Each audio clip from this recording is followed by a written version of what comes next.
of BeSafe Technologies, a company located in Hyannis, Massachusetts. BeSafe Technologies is a small business that has developed an emergency response tool that assists first responders. Welcome. Chairman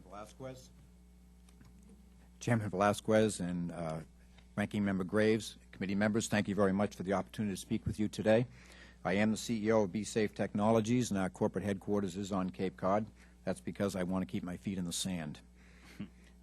Our focus is clearly and has been on public safety. As a matter of fact, our company was founded by the Associate Commissioner for Public Safety for the Commonwealth of Massachusetts back in the 90s. And I joined with him. I was the superintendent of schools in the town of Barnstable on the Cape.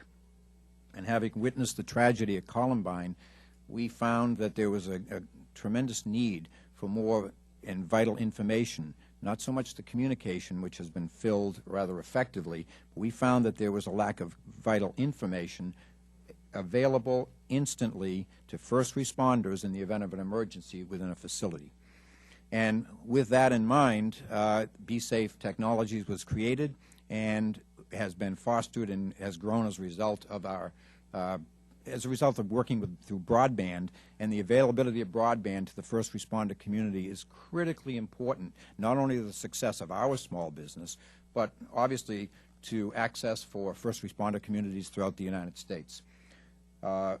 Using broadband, first responders can access this vital information on any building, any facility, getting aerial shots, building blueprints, contact information, all the vital information that may be necessary in those. As an example, Columbine, you all witnessed that as we did Virginia Tech. Virginia Tech was over in 9 minutes. Recognizing that fact, we have to have a delivery system that brings vital information quickly and is accessible to first responders in a timely fashion. And in many cases, it requires a great deal of bandwidth. And broadband, without broadband, BeSafe Technologies would be very limited. As a matter of fact, before we saw the expansion of broadband really taking effect and continue to take effect across the country, we were a CD-ROM paper-driven company. No longer. We invested significant dollars into developing our company and the accessibility to the Internet so that all first responders can have immediate access if and when they need it. Also for pre-planning and so forth. In the event of a bomb threat, a hazardous material spill, any kind of an emergency, an earthquake, any emergency in places where large numbers of people might congregate. And we work with public and private institutions.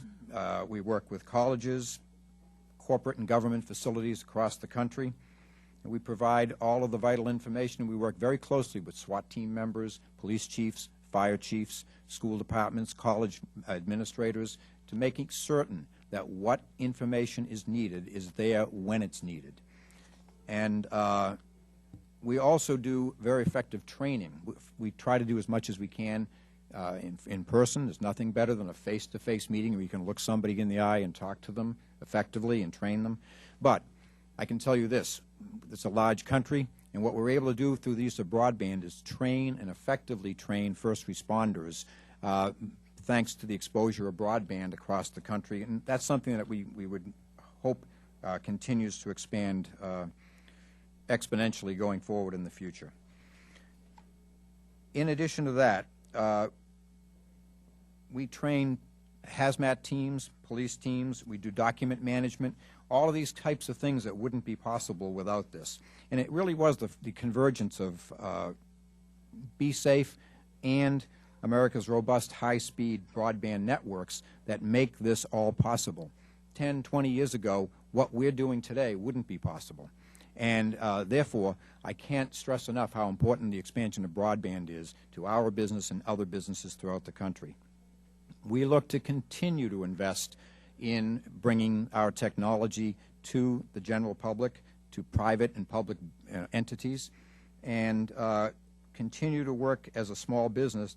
And our survival is really dependent on the continuing implementation of broadband. So with that in mind, and I would speak to the fact that my first career, while it was in education, I'm talking and speaking to you today from Main Street of Little America, and asking that you do whatever you can to continue and support the growth of broadband in America. And I would ask you to carefully consider any burdens to small business.